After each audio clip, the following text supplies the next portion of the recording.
दोस्तों, गरुड़ पुराण के अनुसार जो मनुष्य ये 7 कार्य करते हैं, उनके प्राण लेने के लिए स्वयं यमराज पृथ्वी पर आते हैं। इन मनुष्यों को मृत्यु से पूर्व ही यमराज के साक्षात दर्शन हो जाते हैं। इस विषय में एक प्राचीन पौराणिक कथा कही जाती है, जो आज हम आपको सुनाएंगे। आप सभी इस कथा को ध्यान से जरूर सुनें, क्योंकि साक्षात यमराज ने मनुष्यों के कल्याण के लिए बहुत ही ज्ञानवर्धक और जीवनोपयोगी मूल्यवान बातें बताई हैं, जिन्हें सुनकर आप भी धन्य हो जाएंगे। यह कथा ज्ञान का सागर है। इसे सुनने मात्र से ही आपके जीवन में महान परिवर्तन होगा। तो चलिए बिना देरी किए शुरू करते हैं वह महान कथा। पवित्र स्वर्गलोक में देवराज इंद्र की दिव्य सभा के निकट देवर्षि नारद अपने सामान्य विचरण पर थे। अपनी वीणा महती को बजाते हुए वे भगवान विष्णु के भजन गुनगुनाते चलते थे। अचानक उनकी दृष्टि यमलोक की ओर जाने वाले मार्ग पर पड़ी। वहां का दृश्य अत्यंत विलक्षण था। यमराज स्वयं अपने महाबलवान भैंसे पर सवार होकर अपना दंड और पाश धारण किए किसी गहन विचार में आगे बढ़े जा रहे थे। आमतौर पर यमदूतों को ही धरती से प्राणियों की आत्माएं लाने का दायित्व मिलता है, किंतु यहाँ तो स्वयं धर्मराज चल पड़े थे।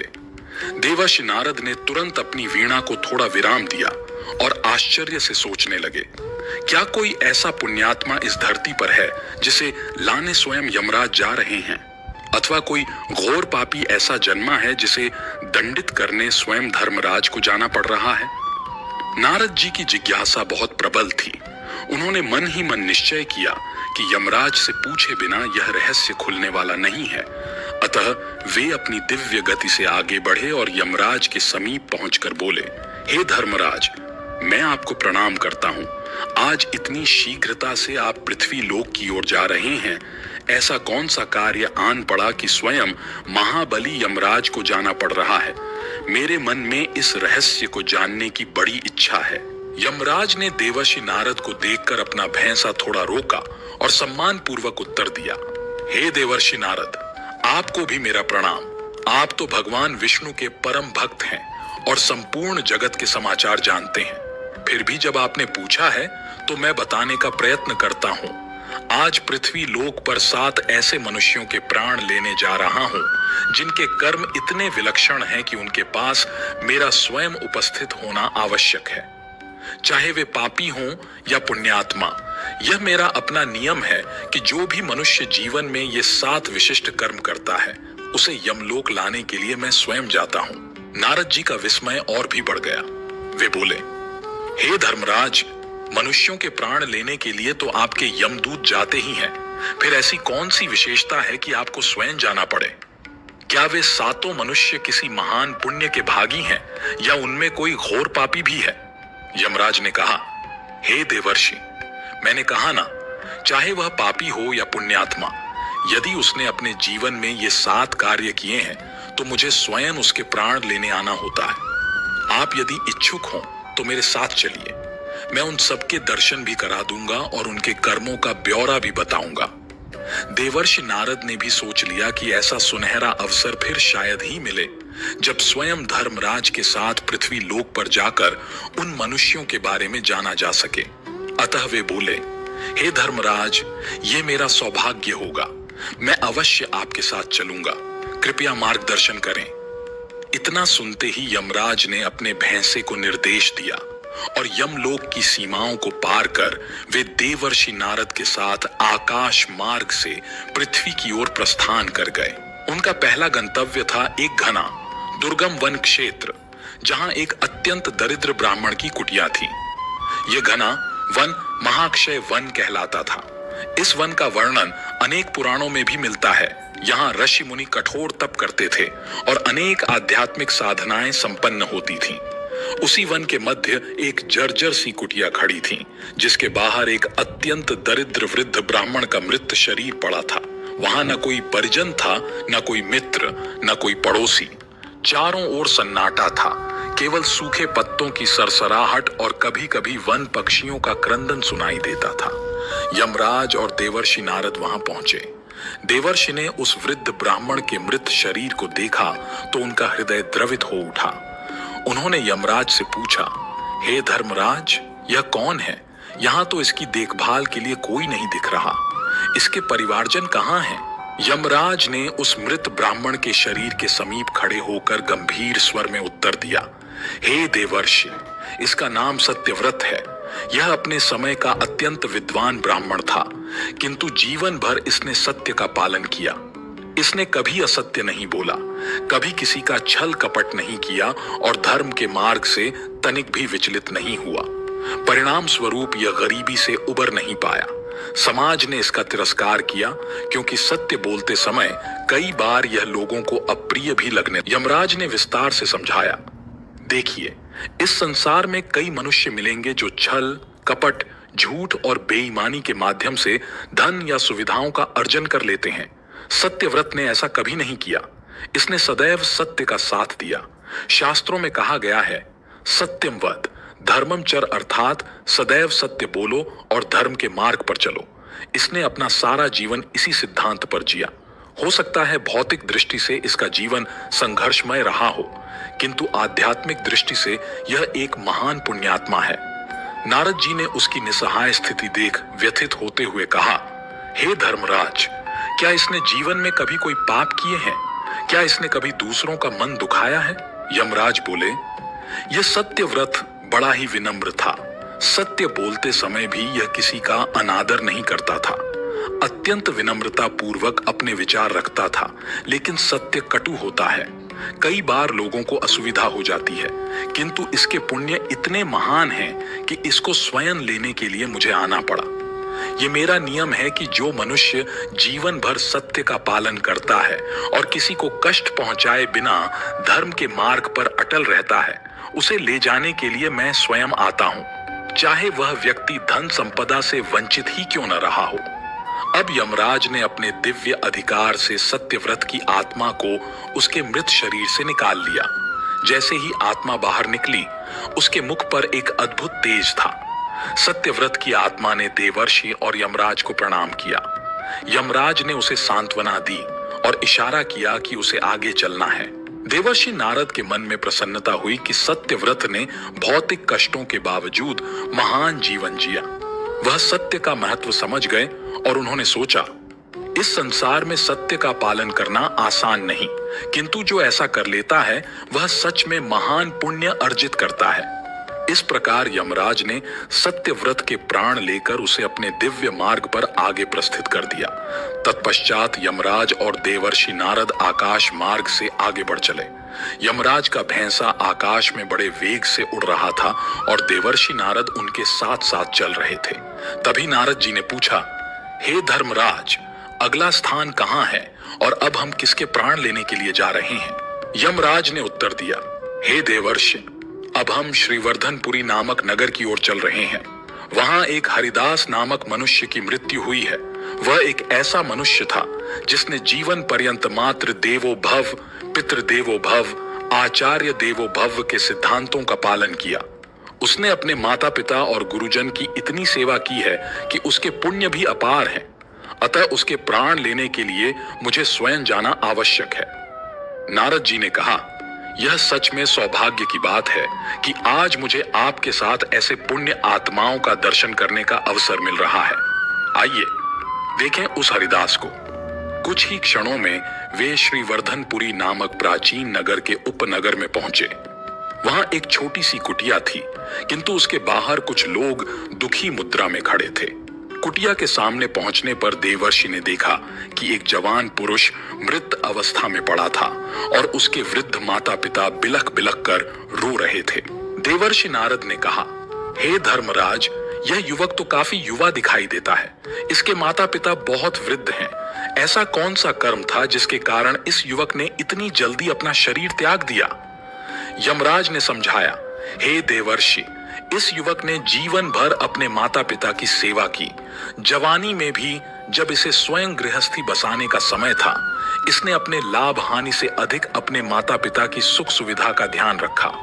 उसके माता पिता अस्वस्थ रहते थे, फिर भी वह अपनी सामर्थ्य भर उनका उपचार कराता, उनकी देखभाल करता और उनके मन की इच्छाओं को समझने का प्रयास करता। मनुस्मृति में कहा गया है, माता पिता देवताओं के समान हैं। जो मनुष्य अपने माता पिता की सेवा करता है, उनका अनादर नहीं करता, उनके प्रति श्रद्धा रखता है, वह महापुण्य को प्राप्त करता है। नारद जी ने कहा, यह सत्य है। भगवान विष्णु ने भी अनेक अवसरों पर माता पिता की सेवा को ही सबसे बड़ा धर्म कहा है। इस युवक ने पिता की आज्ञा का अनुपालन किया, माता के प्रति समर्पण भाव रखा, तो निश्चय ही इसके पुण्य फल अद्वितीय होंगे। यमराज कहते हैं, ऐसे पुत्र विरले ही होते हैं जो अपनी समस्त इच्छाओं को त्याग कर माता पिता को प्राथमिकता देते हैं। इसने सब कुछ छोड़कर अपने माता पिता की सेवा की। इसके प्राण अब निकल गए हैं, किंतु इसका पुण्य इतना है कि मैं स्वयं इसकी आत्मा को आदर पूर्वक यमलोक तक ले जाना चाहता हूँ। मैं नहीं चाहता कि मेरे दूत इसे ले जाएं। यह भी मेरे उसी नियम के अंतर्गत आता है जिसके तहत मैंने आपको बताया था। तभी यमराज ने अपना दंड हल्का सा उठाया और वह युवा मनुष्य हरिदास की आत्मा उसके शरीर से बाहर आ गई। आत्मा ने यमराज को नमन किया और देवर्षि नारद को देखकर हाथ जोड़ लिए। माता पिता को छोड़कर जाने का दोहक, वियोग उसकी आंखों में स्पष्ट दिख रहा था। यमराज ने उसे सांत्वना दी, हे वत्स, तुम्हारा लोक परिवर्तन हुआ है। तुमने माता पिता की जितनी सेवा की है, उसके फलस्वरूप तुम्हें उत्तम गति मिलेगी। चिंता मत करो, तुम्हारे माता पिता के भरण पोषण के लिए परमात्मा कोई न कोई मार्ग अवश्य निकालेंगे। हरिदास की आत्मा ने कृतज्ञ होकर यमराज और नारद जी को प्रणाम किया और दिव्य लोक की ओर प्रस्थित हुई। यमराज के इस न्यायपूर्ण व्यवहार को देखकर देवर्षि नारद ने भी राहत की सांस ली। इस प्रकार उन्होंने दूसरी पुण्य आत्मा देखी, जिसकी सेवा भावना ने उसे महान बना दिया था। अब यमराज और नारद जी तीसरी आत्मा की खोज में आकाश मार्ग से आगे बढ़ चले। नारद जी ने बीच में फिर प्रश्न किया, हे धर्मराज, अगला गंतव्य कौन सा है? अब किसके प्राण लेने जा रहे हैं आप? क्या वह पापी है या पुण्यवान? यमराज बोले, हम अब गोवर्धनपुर की ओर चल रहे हैं। वहां एक व्यक्ति है, उसका नाम है गोपाल दास। वह गौ सेवा में अपना जीवन लगा चुका है। उसी का अभी अभी देहांत हुआ है। नारद जी ने विस्मित होकर कहा, गोपाल दास नाम से ही प्रतीत हो रहा है कि वह गौ माता से बहुत प्रेम करता होगा। कुछ ही देर बाद वे गोवर्धनपुर के समीप जा पहुंचे। यह नगर प्राचीन काल से गौ सेवा और कृष्ण भक्ति के लिए प्रसिद्ध था। नगर के बाहर की ओर एक छोटा सा गौशाला था, जहां कई गायें थीं। गौशाला के बाहर ही गोपाल दास का पार्थिव शरीर रखा गया था। उसके आसपास कुछ गौवंश उदास मुद्रा में खड़े थे, मानो उन्हें भी अपने रक्षक के जाने का एहसास हो चुका हो। आसपास के लोग भी थे, परंतु सभी के चेहरे पर शोक की गहरी छाया थी। फिर देवर्षि नारद और यमराज उस स्थान पर पहुंच गए जहां पर गोपाल दास का शव रखा हुआ था। नारद जी ने उस मृत शरीर की ओर देखते हुए पूछा, हे धर्मराज, इस गोपाल दास के विषय में कुछ विस्तार से बताइए। यमराज ने स्पष्ट किया, गोपाल दास ने अपना सारा जीवन गौ सेवा को समर्पित कर दिया। उसने केवल गौ माता ही नहीं, बल्कि भूखे पशु पक्षियों को भी दाना पानी दिया। अपने सीमित संसाधनों के बावजूद वह हमेशा कोशिश करता था कि किसी जीव को भूखा न रहना पड़े। शास्त्रों में कहा गया है, गावो विश्वस्य मात्रा। इसका अर्थ है गाय विश्व की माता है और गौ माता की सेवा को सर्वोच्च पुण्य माना जाता है। इसके अतिरिक्त इसे प्राणी मात्र पर दया का भाव था। यही कारण है कि गौ माता के प्रति प्रेम और दया के इस पुंज व्यक्ति के प्राण लेने भी मुझे स्वयं आना पड़ा। इतना सुनकर नारद जी ने टिप्पणी की, अक्सर लोग अपने स्वार्थ में इतने डूब जाते हैं कि पशुओं की व्यथा समझ ही नहीं पाते, किंतु गोपाल दास ने अपने लिए कमाया या न कमाया हो, पर इन बेजुबान प्राणियों के लिए अपना सर्वस्व अर्पण किया। ऐसा विरले ही होता है। यमराज ने सहमति में अपना सिर हिलाया और तब गोपाल दास के पार्थिव शरीर के पास आए। उनके दंड के हल्के से संकेत पर गोपाल दास की आत्मा निकलकर सामने आ गई। उसके मुख पर एक परम शांति और संतोष का भाव था। जैसे ही उसने यमराज को देखा, उसने हाथ जोड़ लिए और देवर्षि नारद को भी नमस्कार किया। यमराज बोले, हे गोपाल दास, तुमने गौ माता की सेवा कर अपार पुण्य अर्जित किया है। गौ माता में 33 कोटि देवताओं का वास माना जाता है। तुम्हारी करुणा केवल गौ माता तक सीमित नहीं थी, तुमने सभी जीवों पर दया की। अतः तुम्हारी पुण्य राशि बहुत बड़ी है। गोपाल दास की आत्मा ने विनम्रता से कहा, हे धर्मराज, मैंने जो भी किया वह मात्र एक सेवा थी। भला पशु पक्षियों के प्रति दया रखना कोई परमार्थ तो नहीं, यह तो हम मनुष्यों का कर्तव्य होना चाहिए। यह सुनकर नारद जी ने प्रसन्न मन से कहा, हे गोपाल दास, तुम्हारा यही विचार तुम्हारी महानता को दर्शाता है वत्स। इसके पश्चात गोपाल दास की आत्मा ने कृतज्ञ होकर यमराज और नारद जी को प्रणाम किया और दिव्य लोक की ओर प्रस्थित हुई। इसके बाद यमराज और देवर्षि नारद ने फिर अपनी यात्रा आगे बढ़ाई। आकाश मार्ग से चलते चलते दोनों अगले नगर की ओर पहुंचे। इस नगर का नाम था मधुपुरी, जो अपनी भक्ति परंपरा के लिए प्रसिद्ध था। यहाँ अनेक भक्तजन भगवान विष्णु की पूजा, तुलसी की सेवा और कीर्तन आदि करते थे। यमराज और नारद जी ने थोड़ी दूरी से ही देखा कि एक घर के आंगन में कुछ स्त्रियां विलाप कर रही थीं। घर की दहलीज पर एक दिवंगत स्त्री का पार्थिव शरीर रखा हुआ था। वह लगभग मध्यम आयु की प्रतीत हो रही थी। उसके समीप ही तुलसी का एक हरा भरा पौधा लगा हुआ था, जिसके नीचे दीपक अभी भी जल रहा था। देवर्षि नारद ने पूछा, हे धर्मराज, क्या यही वह स्त्री है जिसके प्राण ले जाने के लिए आप स्वयं जा रहे हैं? यमराज ने पुष्टि की, हाँ देवर्षि, इस स्त्री का नाम पद्माबाई था। यह प्रतिदिन प्रातः स्नान के बाद तुलसी को जल चढ़ाती, उसके समक्ष दीपक प्रज्वलित करती और भगवान विष्णु के नाम का जाप करती थी। तुलसी को वैष्णव परंपरा में अत्यंत पवित्र माना गया है। यह देवी स्वयं धरती पर अवतरित हुई हैं, जिनके पूजन से मनुष्य को अपार पुण्य की प्राप्ति होती है। तुलसी दलम अर्पयामि देव, जरा सा तुलसी दल भी भगवान विष्णु को अत्यंत प्रिय है। अतः पद्माबाई ने अपनी भक्ति और समर्पण के कारण विशिष्ट स्थान पाया है। फिर घर के आंगन में प्रवेश करते ही यमराज व नारद जी ने देखा कि कुछ पड़ोसी स्त्रियां पद्माबाई की देह के पास बैठी थीं। उसके पति और पुत्रियां भी विलाप कर रहे थे। घर के आंगन में वह तुलसी चौरा था, जहां पद्माबाई रोज जल चढ़ाया करती थी।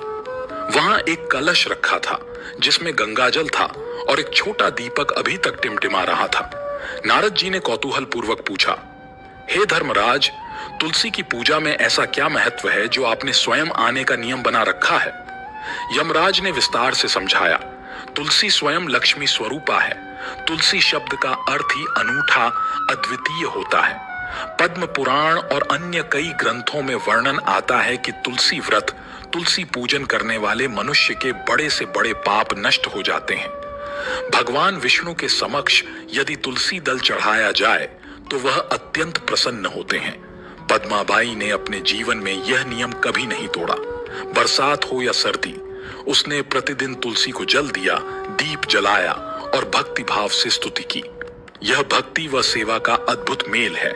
इतना कहकर यमराज ने पद्माबाई के शव के निकट जाकर अपना दंड उठाया, संकेत दिया और उसकी आत्मा शरीर से निकलकर सामने आ गई। वह आत्मा अत्यंत शांत और दिव्य प्रतीत हो रही थी। उसने झुककर यमराज व नारद जी को प्रणाम किया। यमराज ने स्नेहिल स्वर में कहा, हे पद्माबाई, तुमने घर गृहस्थी के दायित्व निभाते हुए भी जिस समर्पण भाव से तुलसी पूजन किया है वह अनुकरणीय है। धर्म के मार्ग पर चलते हुए, गृहस्थ धर्म का पालन करते हुए भी परमात्मा की भक्ति संभव है। तुमने यही संदेश दिया है। पद्माबाई की आत्मा ने उत्तर दिया, हे धर्मराज, यह सब तो भगवान की कृपा है। मैंने केवल अपने मन और विश्वास का पालन किया। मुझे नहीं पता था कि इसके ऐसे दिव्य फल भी मिलेंगे। इसके उपरांत पद्माबाई की आत्मा भी यमलोक जाने हेतु तैयार हो गई। पीछे उसका परिवार विलाप करता रहा, परंतु यमराज ने बिना विलंब किए आगे प्रस्थान का निश्चय किया। देवर्षि नारद भी साथ थे। वे सोच रहे थे, इस संसार में भक्ति और श्रद्धा के कितने ही रूप हैं, किंतु सत्य सेवा भाव, गौ सेवा और अब तुलसी पूजन, हर एक कार्य व्यक्ति को दिव्य बना देता है। यमराज का भैंसा अब उन्हें मध्य देश के एक प्राचीन नगर इंदुपुर की ओर ले जा रहा था। यह नगर चंद्रवंश के किसी प्राचीन राजा के नाम पर बसा बताया जाता था। वहां एक वृद्ध स्त्री का देहांत हुआ था, जिसका नाम सुभद्रा देवी था। वह एक दीनहीन अवस्था में रहती थी, किंतु उसकी भक्ति और उपासना बहुत ऊंचे स्तर की थी। यमराज ने संकेत दिया कि अब अगला गंतव्य वहीं है। नारद जी ने मार्ग में ही पूछ लिया, हे धर्मराज, यह सुभद्रा देवी कौन है? इसने ऐसा कौन सा पुण्य किया है जो आप स्वयं इसे भी लेने जा रहे हैं? यमराज ने कहा, हे देवर्षि, इस स्त्री ने अपने जीवन में एकादशी का व्रत पूरी निष्ठा से किया है। देवर्षि कहते हैं, हे धर्मराज, आपने बताया कि इस स्त्री ने जीवन भर एकादशी का व्रत किया। क्या एकादशी व्रत का इतना बड़ा महत्व है? यमराज ने कहना आरंभ किया, हे देवर्षि, एकादशी का व्रत भगवान विष्णु को अत्यंत प्रिय है। एकादशी स्वयं हरि का दिन माना जाता है। श्री विष्णु पुराण, पद्म पुराण आदि में एकादशी व्रत की महिमा का विस्तार से वर्णन है। मनुष्य यदि श्रद्धा व नियम पूर्वक एकादशी का व्रत करे तो उसके अनेक जन्मों के पाप कट जाते हैं और उसे भगवान विष्णु की कृपा प्राप्त होती है। सुभद्रा देवी ने युवावस्था से लेकर अपने अंतिम समय तक एकादशी व्रत कभी नहीं छोड़ा। चाहे मौसम कैसा भी हो, चाहे धन की अवस्था हो या ना हो। बात करते करते वे इंदुपुर पहुंच गए। शहर के एक कोने में एक पुराना मकान था जहां सुभद्रा देवी का पार्थिव शरीर रखा हुआ था। वहां कुछ पड़ोसी स्त्रियां और 2-4 परिचित जन एकत्र थे। सुभद्रा देवी के अपने रिश्तेदार शायद इधर उधर बिखरे हुए थे, अधिकतर बाहर के नगरों में थे। अतः अंतिम समय में कोई साथ ना था। फिर नारद जी और यमराज उस स्थान पर उपस्थित हुए जहां पर सुभद्रा देवी का शव रखा हुआ था। नारद जी ने उस दिवंगत वृद्धा को देखकर अपनी वीणा को धीमे से बजाते हुए प्रश्न किया, हे धर्मराज, क्या इस वृद्धा का सारा जीवन इसी इंदुपुर नगर में बीता? यमराज ने बताया, हाँ, सुभद्रा देवी यहीं पली बढ़ी। इनके पति का देहांत बहुत पहले हो चुका था। उसके बाद इन्होंने अपना अधिकांश समय भक्ति और व्रत उपवास में लगाया। विशेषकर एकादशी के दिन वे सूर्योदय से पहले ही उठती, स्नान करती, मंदिर जाकर भगवान विष्णु के समक्ष दीप प्रज्वलित करती और दिन भर व्रत रखती। रात्रि को एकादशी की कथा या भजन सुनती। प्रायः निर्जल या फलाहार व्रत करती थीं। जो मनुष्य नियम पूर्वक एकादशी करता है उसे भवसागर पार करने में सुगमता मिलती है। वह अपने पापों से मुक्त होता है और अपने चित्त को शुद्ध करता है। फिर यमराज ने दंड उठाकर इशारा किया और उनकी आत्मा शरीर से निकलकर सामने आ गई। उन्होंने दोनों हाथ जोड़कर यमराज व देवर्षि नारद को प्रणाम किया। आत्मा के मुख पर भक्ति का अद्भुत तेज था। यमराज बोले, हे सुभद्रा देवी, तुमने जीवन भर एकादशी का व्रत कर जो भक्ति की है वह अद्वितीय है। तुम्हें अपने पुण्यों का श्रेष्ठ फल प्राप्त होगा। मैं तुम्हें स्वयं विदा देने आया हूं। इस प्रकार सुभद्रा देवी की आत्मा भी दिव्य गति को प्राप्त हुई। यमराज ने देखा कि नारद जी के मन में इस एकादशी व्रत के प्रति गहरी श्रद्धा पैदा हो रही है। नारद जी मन में सोच रहे थे, भगवान की भक्ति किसी को भी कितना दिव्य बना सकती है। इसके पश्चात यमराज और नारद जी ने सुभद्रा देवी के घर से प्रस्थान किया और आकाश मार्ग पकड़ा। मार्ग में नारद जी ने पूछा, हे धर्मराज, अब हम किस पुण्यात्मा को मिलने जा रहे हैं? यमराज ने कहा, अब हमें प्रभासपुरी जाना है। वहां एक धनवान वैश्य पुरुष का अभी स्वर्गवास हुआ है। वह बहुत उदार हृदय था। अतिथियों की सेवा, अन्नदान, जलदान इत्यादि करता था। उसका नाम है उदार सेन। देवर्षि नारद ने जिज्ञासा व्यक्त की, आपने कहा था कि चाहे पापी हो या पुण्यात्मा, जिनके कर्म विशिष्ट हों, उन्हें लेने आप स्वयं आते हैं। अभी तक हमने उन सबको पुण्य आत्मा रूप में ही देखा है, कहीं कोई पापी नहीं मिला। यमराज ने मुस्कुराते हुए कहा, अभी आगे चलकर सब ज्ञात होगा देवर्षि, पर फिलहाल तो उदार सेन भी एक पुण्य आत्मा है। अतिथि देवो भव और अन्नदानम परमम दानम, इन दोनों सिद्धांतों का उसने जीवन भर पालन किया। यही कारण है कि उसके पुण्य भी प्रचुर मात्रा में हैं। दोनों थोड़ी देर में प्रभासपुरी पहुंच गए। वहां उदार सेन का विशाल भवन था, जिसके बाहर एकत्रित जनसमूह शोक मग्न खड़ा था। भवन के बाहर आंगन में उदार सेन का पार्थिव शरीर एक दिव्य शैया पर रखा गया था। परिवार के लोग रो रहे थे। नारद जी और यमराज वहां पहुंचे। भव्य भवन के आलोक में भी उदासी फैली थी। नारद जी ने कहा, हे धर्मराज, ऐसा प्रतीत हो रहा है कि यह व्यक्ति अत्यंत समृद्ध था। यमराज ने पुष्टि की, हाँ, यह अपने नगर का सबसे धनी वैश्य था, परंतु इसने कभी धन का दुरुपयोग नहीं किया। यह सदैव अन्नदान, वस्त्रदान, जलदान, गौदान आदि पुण्य कर्मों में लगा रहता था। इसका घर सतत अतिथियों से भरा रहता था। कोई राहगीर भूखा ना रह जाए, यह इसका प्रयास रहता। मनुस्मृति सहित कई धर्मशास्त्रों में कहा गया है कि अतिथि देवो भव, किसी भूखे को भोजन कराना सबसे बड़ा परोपकार है। इसी को अन्नदानम परमम दानन कहा गया है। नारद जी ने सराहना की, निश्चित ही बड़ा पुण्यवान होगा यह उदारसेन। धन मिलने पर भी लोग अहंकारी हो जाते हैं, किंतु इसने सेवा मार्ग चुना। यमराज ने सहमति में सिर हिलाया। फिर वे उदारसेन के पार्थिव शरीर के निकट गए और यमदंड के संकेत से उसकी आत्मा बाहर आ गई। आत्मा तेजस्वी थी, परंतु जाने अनजाने उसे अपने परिवार और नगर से विछोह का दुख भी था। यमराज बोले, हे उदारसेन, तुमने धन पाकर भी लोभ नहीं किया, जरूरतमंदों की मदद की, अतिथियों का सत्कार किया, अन्नदान किया। अतः मैं स्वयं तुम्हें विदा देने आया हूं।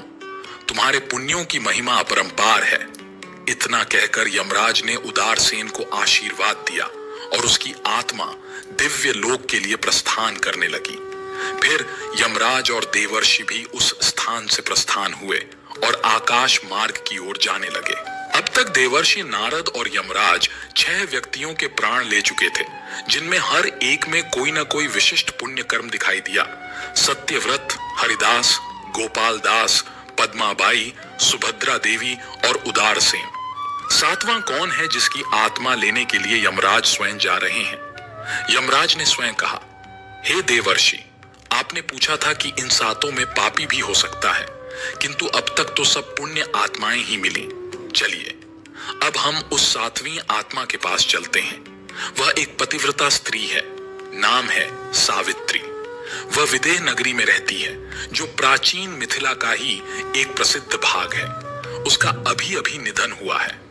नारद जी ने विस्मय से पूछा, हे धर्मराज, पतिव्रता स्त्री का भी ऐसा महत्व है कि उसके प्राण लेने आप स्वयं आते हैं? यमराज ने स्मित मुस्कान के साथ उत्तर दिया, हे देवर्षि, शास्त्रों में पतिव्रता धर्म को अत्यंत उच्च स्थान दिया गया है। सतयुग से लेकर द्वापर युग तक अनगिनत उदाहरण हैं। सावित्री, सत्यवान, सीताराम, दमयंती, नल आदि। जब कोई पतिव्रता स्त्री अपने पति को परमेश्वर समान मानकर उसकी सेवा करती है, उसके प्रति एकनिष्ठ रहती है, जीवन के सुख दुख में साथ देती है, यही पति के प्रति निष्ठा उसे दिव्य शक्ति देती है। आप कुछ ही क्षण में देखेंगी कि इस सावित्री में कितना तेज होगा। दोनों जल्दी ही विदेह नगरी पहुंचे। वहां एक सामान्य सा मकान था, जिसके सामने सावित्री का मृत शरीर एक शैया पर रखा हुआ था। पास में उसका पति बैठा हुआ विलाप कर रहा था। परिवार के अन्य लोग भी अपनी अपनी भावनाओं में रो रहे थे। पति की आंखें सूज चुकी थीं। उसे समझ नहीं आ रहा था कि वह अपनी धर्मपत्नी के बिना कैसे रहेगा। नारद जी को यह दृश्य बहुत मार्मिक लगा। उन्होंने धीरे से कहा, हे धर्मराज, यह स्त्री तो गृहिणी रही होगी। क्या इसने अपने जीवन में पाप भी किए हैं या केवल पुण्य ही कमाए हैं? यमराज ने उत्तर दिया, हे नारद जी, इस स्त्री ने अपने जीवन में अनेक पाप किए। इसने कभी तुलसी को जल नहीं चढ़ाया। यह ईश्वर को भोग लगाने के स्थान पर अपने पति को ही भोजन कराती थी। ईश्वर की पूजा से पहले पति की पूजा करती थी। किंतु हे देवर्षि, पतिव्रता धर्म अपने आप में महान व्रत है। यदि कोई स्त्री हृदय से अपने पति की सेवा करे, उसे परमात्मा का अंश माने, अपनी इंद्रियों को वश में रखते हुए उसका सुख दुख बांटे, तो वह अलौकिक पुण्य की अधिकारी होती है। सावित्री ने अपने पति की आज्ञा का पालन किया, सदा उसका सम्मान किया, कभी कोई शिकायत नहीं की। चाहे गृहस्थी में कितना भी कष्ट क्यों ना आया हो, उसकी निष्ठा अटूट रही। इसीलिए उसने जितने भी पाप किए, वे सभी इसके पतिव्रता धर्म के आगे नष्ट हो गए। इतना कहकर यमराज ने सावित्री के शरीर के निकट आकर अपना दंड उठाया। उस क्षण से सावित्री की आत्मा बाहर निकली और उसके मुख पर अद्भुत तेज एवं शांति का मिश्रण था। उसने हाथ जोड़कर यमराज और नारद जी को प्रणाम किया। उसके पास खड़ा पति उसकी देह के समीप ही रोता रहा, जिसे इन दिव्य प्रकटियों का बोध न था। यमराज बोले, हे सावित्री, तुम्हारी पतिव्रता निष्ठा अतुलनीय है। शास्त्रों में कहा गया है कि पतिव्रता स्त्री लोक और परलोक दोनों को सुशोभित करती है। तुम्हें भी तुम्हारे पुण्य के अनुरूप परम गति मिलेगी। इस प्रकार सावित्री की आत्मा भी दिव्य मार्ग की ओर प्रस्थित हो गई। उसके पति को नश्वर संसार में उसके बिना जीवन जीना था, परंतु पतिव्रता धर्म की इस महानता को स्वयं यमराज ने मान्यता दी। अब सातों व्यक्तियों सत्यव्रत, हरिदास, गोपाल दास, पद्माबाई, सुभद्रा देवी, उदारसेन और सावित्री के प्राण लेकर यमराज ने अपना दायित्व पूर्ण किया। सातों आत्माएं अपनी अपनी पुण्य या नियत गति की ओर चली गईं। यमराज ने देवर्षि नारद की ओर देखा और कहा, हे देवर्षि, आपके मन में जो जिज्ञासा थी वह पूर्ण हुई या नहीं? नारद जी ने उत्तर दिया, दोस्तों, क्या आपके एमएस ऑफिस सॉफ्टवेयर के अंदर ये वाला ऑप्शन है? हे धर्मराज, मैंने आज बड़े गूढ़ रहस्य देखे। आप प्रायः यमदूतों को भेजते हैं, किंतु आज आपने स्वयं इन 7 मनुष्यों के प्राण लिए। अब मैं समझ पाया हूं कि ये 7 कर्म कितने महान हैं। सत्य का पालन, माता पिता व गुरु की सेवा, गौ सेवा व प्राणी मात्र पर दया, तुलसी की पूजा और भक्ति, एकादशी व्रत का पालन, अतिथि सेवा व अन्नदान और पतिव्रता धर्म। यह सच में बहुत ही विलक्षण नियम है जो आपने बनाया है। यमराज ने कहा, हाँ देवर्षि, ये 7 कर्म मनुष्य को पवित्रता, सेवा और धर्म की भावना से जोड़ते हैं। अब प्रश्न उठता है कि क्या केवल यही 7 कर्म हैं जो मनुष्य को महान बनाते हैं? उत्तर यह है कि धर्म के और भी कई रूप हैं, किंतु ये 7 ऐसे प्रमुख कर्म हैं जिन्हें करने वाला मनुष्य निसंदेह दिव्य पुण्य का अधिकारी बनता है। मेरी व्यवस्था में चाहे कोई कितना भी बड़ा पापी क्यों ना हो, यदि उसने सच्चे हृदय से इनमें से किसी एक कर्म को भी सिद्धता से कर लिया हो, तो उसे मेरे द्वारा विशेष सम्मान मिलता है। और यदि किसी ने जीवन भर इन 7 की साधना की हो, तो मैं स्वयं उसे लेने आता हूं। नारद जी ने हाथ जोड़कर कहा, हे धर्मराज, आपकी न्यायप्रियता व नियमावली अद्वितीय है। आज आपने मेरा हृदय प्रसन्न कर दिया। मैं इस ज्ञान को अवश्य ही लोक कल्याण के लिए बांटना चाहूंगा, जिससे अधिकाधिक लोग सत्य, सेवा, दया, भक्ति व धर्म के मार्ग पर अग्रसर हों। यमराज ने आशीर्वचन दिया, जरूर देवर्षि, आप स्वयं नारद हैं जो संपूर्ण त्रिलोक में विचरण करते हैं और हरि भक्ति का प्रचार करते हैं। जो भी मनुष्य इन 7 कर्मों को समझकर अपना जीवन धन्य करेगा, वह निश्चित रूप से उत्तम गति प्राप्त करेगा। इतना कहकर यमराज ने नारद जी को प्रणाम किया और अपना भैंसा मोड़कर यमलोक की ओर प्रस्थान कर गए। देवर्षि नारद ने भी उन्हें प्रणाम किया और अपने स्वभाव अनुसार वीणा बजाते हुए भगवान नाम का गुणगान करते हुए देवलोक की यात्रा करने लगे। भावार्थ, इस प्राचीन कथा का सार यह है कि मनुष्य के कर्म ही उसे महान या तुच्छ बनाते हैं। सत्कर्मों की महत्ता सदा से वर्णित है, किंतु अनेक बार हमें यह भान नहीं रहता कि हमारे छोटे छोटे दिखने वाले कर्म भी अलौकिक पुण्य प्रदान कर सकते हैं। सत्य व्रत की कथा हमें सिखाती है कि जीवन भर सत्य का पालन करने से भले ही लौकिक सुख कम मिले, परंतु आध्यात्मिक महानता अवश्य प्राप्त होती है। हरिदास के उदाहरण से पता चलता है कि मातृपितृ और गुरु सेवा सबसे बड़ा धर्म है। जो इसे निभाता है वह धन वैभव की परवाह किए बिना भी अमूल्य पुण्य अर्जित करता है। गोपाल दास ने गौ माता और प्राणी मात्र पर दया की महिमा बताई। जीव दया से बड़ा कोई धर्म नहीं। पद्माबाई ने तुलसी की नित्य पूजा करके यह दिखाया कि भक्ति और श्रद्धा का एक छोटा सा अनुष्ठान भी मनुष्य को कितना ऊंचा उठा सकता है। सुभद्रा देवी ने एकादशी व्रत का महत्व बताया, जिसके पुण्य फल अनंत हैं और जो मनुष्य का चित्त पवित्र कर परमात्मा की भक्ति में लगा देता है। उदारसेन ने अन्नदान, अतिथि सेवा और दान पुण्य की महानता दर्शाई। उन्होंने अतिथि देवो भव तथा अन्नदानम परमम दानम जैसे वचनों को चरितार्थ किया। सावित्री ने पतिव्रता धर्म के महत्व को समझाया, जहां पति पत्नी के पारस्परिक प्रेम और निष्ठा को ईश्वरीय स्थान प्राप्त है।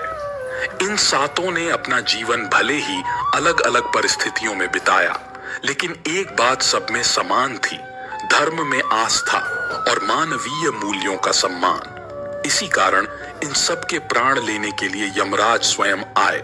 इन सातों चरित्रों की कथाएं केवल धार्मिक प्रसंग नहीं हैं, बल्कि वे मनुष्य जीवन की दिशा दिखाने वाले आदर्श भी हैं।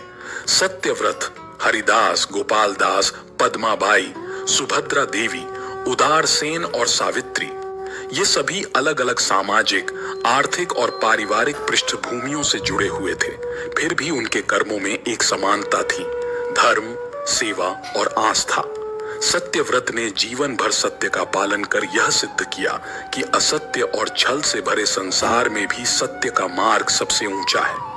हरिदास ने माता पिता और गुरु की सेवा को अपना धर्म मानकर यह बताया कि जिस घर में बड़ों का सम्मान होता है, वहां सदैव सुख और शांति वास करती है। गोपालदास की गौ सेवा और प्राणी मात्र पर करुणा यह दर्शाती है कि संवेदनशील हृदय वाला व्यक्ति ही सच्चे धर्म को समझ सकता है। पद्माबाई ने तुलसी जैसी पवित्र वनस्पति की नित्य पूजा कर यह बताया कि भक्ति और श्रद्धा यदि निरंतर और निःस्वार्थ हो तो वह अलौकिक फल देती है। सुभद्रा देवी का एकादशी व्रत उनकी आंतरिक शुद्धता और परमात्मा के प्रति समर्पण का प्रतीक था। व्रत केवल शारीरिक तपस्या नहीं, बल्कि आत्मा की चेतना को शुद्ध करने का माध्यम भी है। उदार पतिव्रता धर्म की सर्वोच्च मिसाल हैं। इन सभी उदाहरणों में एक गूढ़ रहस्य छिपा है। जब कर्म पवित्र होते हैं, तब आत्मा स्वतः दिव्यता को प्राप्त करती है। यमराज स्वयं इन सातों के प्राण लेने आए। यह बात इस ओर संकेत करती है कि उनके कर्म कितने विशेष थे। यमराज न्याय के प्रतीक हैं। वे न किसी के पक्ष में होते हैं, न विपक्ष में। वे केवल कर्म के अनुसार निर्णय देते हैं। जब उन्होंने स्वयं कहा कि यदि कोई मनुष्य सच्चे हृदय से इन सात में से किसी एक भी कर्म को जीवन में पूरी निष्ठा से कर ले, तो मैं स्वयं उसे लेने आता हूँ, तो यह कथन यह स्पष्ट करता है कि धर्म कोई कठिन साधना नहीं, बल्कि सरल और सच्चे कर्मों का पथ है। यह कथा आज के युग में विशेष रूप से प्रासंगिक है, जब धर्म का अर्थ केवल रीति रिवाजों तक सीमित कर दिया गया है। यह याद रखना आवश्यक है कि सच्चा धर्म वही है जो किसी के जीवन में विनम्रता, सेवा, श्रद्धा, सच्चाई और करुणा लाता है। मुझे सुनने के लिए धन्यवाद दोस्तों। मिलते हैं अगली वीडियो में एक नई सीख के साथ। खुश रहिए, अपना ख्याल रखिए। जय श्री कृष्णा।